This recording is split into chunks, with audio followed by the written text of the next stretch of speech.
Welcome back, Canonites. Today we resume the Halo Wars 2 breakdown series with Operation Spearbreaker, a milestone in a lot of ways for Halo Wars and even Halo in general. Since at least the days of Halo War 1, perhaps since the days of Halo 3 ODST, if not earlier, people have been wanting campaign DLC. I remember for Halo Reach specifically, people wanted Covenant campaigns, a blue team and or red team campaign, and other DLC.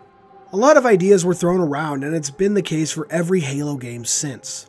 But with the release of Halo Wars 2, we finally got what we'd been clamoring for, first in the form of Operation Spearbreaker. Spearbreaker, interestingly enough, follows an ODST squad, Sunray 1-1, as they work to take out a banished plot to destroy the Spirit of Fire. It's a fascinating way to approach an RTS campaign, very reminiscent of the idea behind Halo 3 ODST, but different enough that it doesn't feel derivative. Now, before we dive into the story, we need some introductions. As stated, the story follows Sunray 1-1, the lead element of Boomerang Company. Assigned to Spirit of Fire sometime before February 4th, 2531, Boomerang, or B Company, was present for the Spirit of Fire's final campaign on Harvest, the Battle of Arcadia, and the Battle of Shield 0459, or the Battle of the Apex. Basically all of Halo Wars 1, even if they were never named. When the Spirit arrived over the Ark on March 28, 2559, B Company was awoken with the rest of the crew and went to work taking on the Banished. B Company and its lead element, Sunray 1-1, are led by Major Vaughn. Vaughn comes from money, his family one of politicians and corporate executives. He was a rebellious youth, and following a major squabble with his family, he enlisted in the UNSC Marine Corps. He was pushed through boot camp during the height of the insurrection, and one of his first assignments was on board the UNSC Spirit of Fire, funny enough. Vaughn takes solace in the fact that his military career is far from what his family would have wanted. Our next character is Warrant Officer Quinn, a technical liaison for Sunray 1-1. Trained in signals intelligence and electronic warfare, Quinn is Sunray's resident Forerunner expert, one whom has had to step up with the loss of Professor Anders. She despises the recycled air and peculiar pull of Spirit of Fire's artificial gravity, relishing any chance she gets to work in the field. After that, we have Petty Officer Kruss, a seaman and Sunray's medic. Also known as Doc, she is a woman of few words, and her squad mates often have fun interpreting her subtle reactions to their shenanigans. But any friendly harassment ceases when combat begins, as Doc holds their lives in her hands. Then we have Corporal Turpin, designated drone controller for Sunray. Despite her wishes for a life of glorious anonymity, she has a reputation for dragging her fellow Marines into perilous adventures. The drone she operates is known as Hank. Finally, we have Lance Corporal Sparks, the designated marksman. Sparks has a list of non-judicial punishments and reprimands long enough to land him in the break several times over, but his skill with an SRS-99 anti-material rifle and ability to acquire the rarest and tastiest of meal packs keeps him around. And that's Sunray 1-1, certainly a colorful collection of characters. Sadly, and you may have guessed based on description lengths, or having played the campaign yourself, we don't interact much with every member of the squad. All of the squad's dialogue comes from Major Vaughn and Warrant Officer Quinn.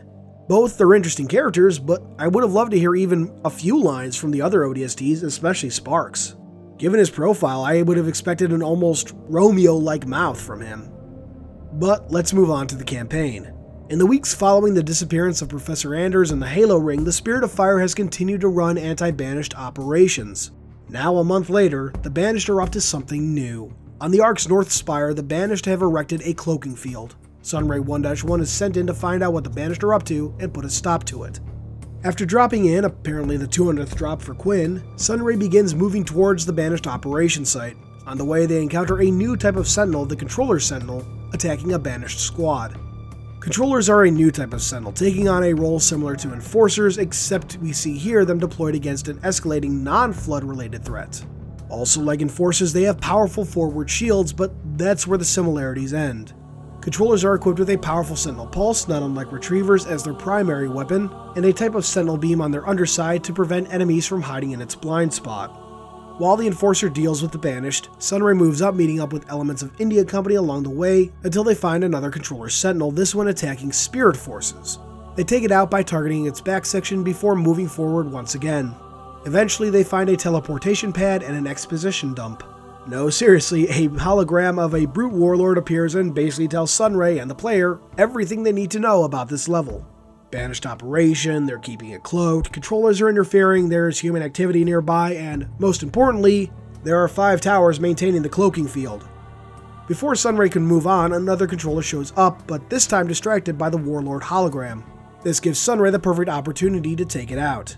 It's noted afterward that Spirit of Fire has made hollow decoy packages available for use in the future.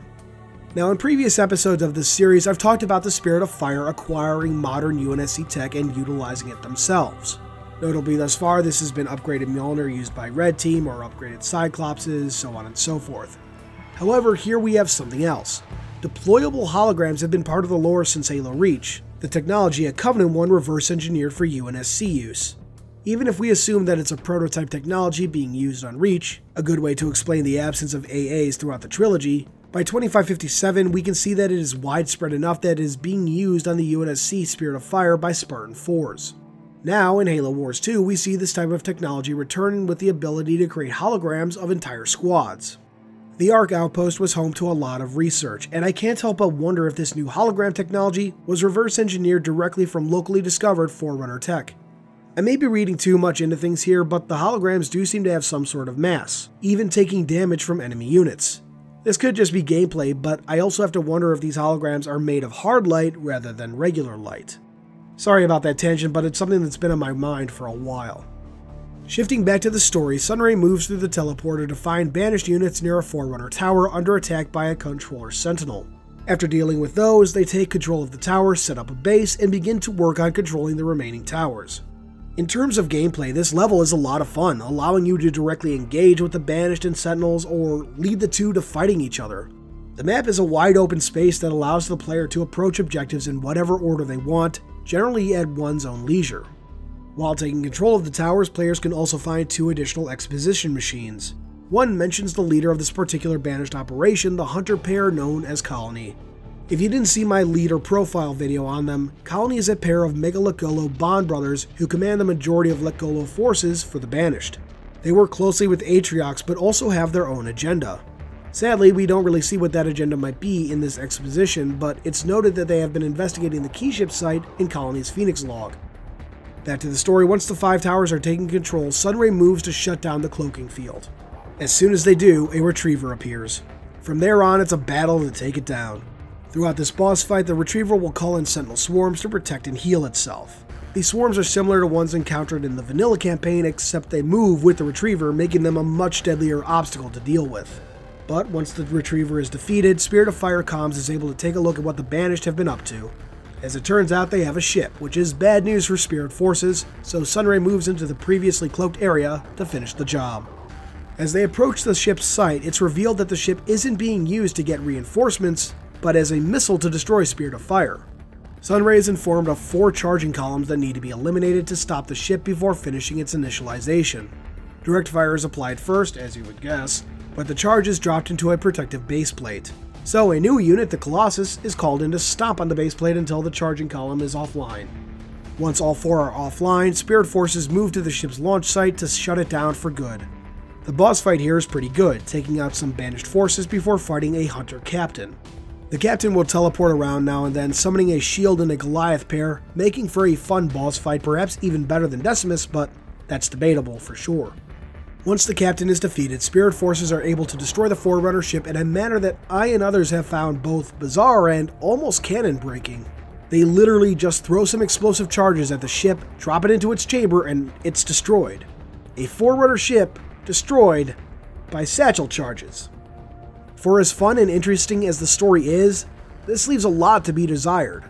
Now, to play devil's advocate, there is some potential logic here. The ship, a Despair-class hunter-killer, a ship first seen in the Forerunner saga, incidentally, was newly and not completely grown. You heard me right, grown. Forerunner ships start out as what are called ship seeds, a blueprint of the final ship. Once planted, for lack of better terminology, the ship builds itself out of the surrounding material. So this was a newly regrown ship that still hadn't been completely finished. In this manner, I can see that it would definitely be more susceptible to damage and destruction than normal. However, satchel charges still seems a bit of a stretch.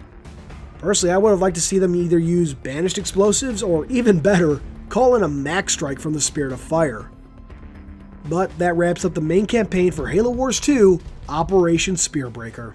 As I think I've made clear, this was an excellent 2-mission expansion. The missions are long and engaging and allow players to experiment with strategies and different approaches to various encounters. For example, in the first mission, you can preemptively take out some of the controller sentinels or lure them to banished bases, having the two factions fight it out while you focus on objectives. Story-wise, it's a fun story that introduced some new ideas, characters, and lore, but like any story, it's not without flaws. As I noted earlier, the only ODSTs you hear from are Major Vaughn and Warrant Officer Quinn. There are 3 other ODSTs in this squad, and you never hear so much as a peep from them, which really sucks. And of course, there's that ending. Along with what I've already discussed, there was criticism raised about why the Banished wouldn't be planning to call in help from other Banished forces, as Spirit of Fire originally thought. However, I feel this is a bit more defendable.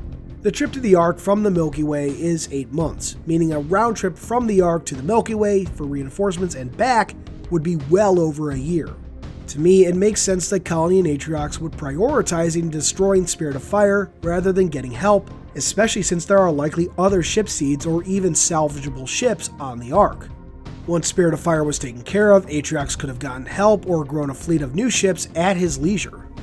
Of course, this opens up another can of worms where people are going to ask, what's to prevent Colony or the Banished from trying this again, or why wasn't Atriox growing ships in the 4 months he had on the Ark to himself, among others. I think there are certainly reasonable answers to these questions, but now is not really the time to dive into them, I think. For now, let's move on and talk about the new Phoenix logs that dropped with this DLC. Along with highlighting new enemies, the ship, etc., we got 4 intel logs in total. The first 2 focus on Balkaris, a Jiralhanae captain. You may or may not remember him as the captain that was trying to dispel rumors of a demon freeing Spirit of Fire prisoners. In these Phoenix logs, he expresses a discomfort with Colony and sends a message to other Jiralhanae to stop throwing Ungoy at the cloaking field, fun though it might be. Small stuff, but they really help you get into the mindset of the Banished Jiralhanae, one in a more serious manner, the other slightly humorous. The third is from the Journal of Val Telram, a Sangheili guard and translator. Val was a translator for Huragok, working closely with them and acting as a line of communication between them and the Banished. This, as one might expect, isolated him from his fellow Sangheili. When Enduring Conviction was destroyed, he felt a swell of woe and sorrow, not just for the loss of his brothers, but that he wasn't there to die a warrior's death. In the time that's followed, he directed the Huragok in regrowing the Despair-class fighter, looking forward to his revenge against Spirit of Fire. And the final log once again comes from 000 Tragic Solitude. Set around 29,823 BCE, around 67,000 years after the activation of the Halo Array, it catalogs Solitude's thoughts as he dismantles a ship seed, likely the very ship that we destroyed during the campaign.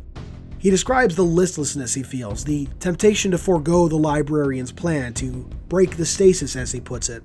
But he does not, busying himself instead with tasks like this. And that, ladies and gentlemen, truly wraps up everything to discuss with Operation Spearbreaker. As I said, it was a fun expansion with an interesting, although somewhat flawed, story. If I gave the base Halo Wars game an 8 out of 10, I think I could reasonably give Spearbreaker an 8.5. It has its parallels in the base gameplay with what works and what doesn't, but unlike vanilla, it has a proper and, I dare say, satisfying ending, hence the slightly better score. So, what did you think of this expansion? Let me know in the comments below. Thanks for watching as always, and until next time, this has been Halo Canon. Hey guys, thanks for watching. If you liked this video, please consider giving it a thumbs up, subscribing, and sharing it around. You are the reason I get to keep doing this, so thank you, profusely thank you.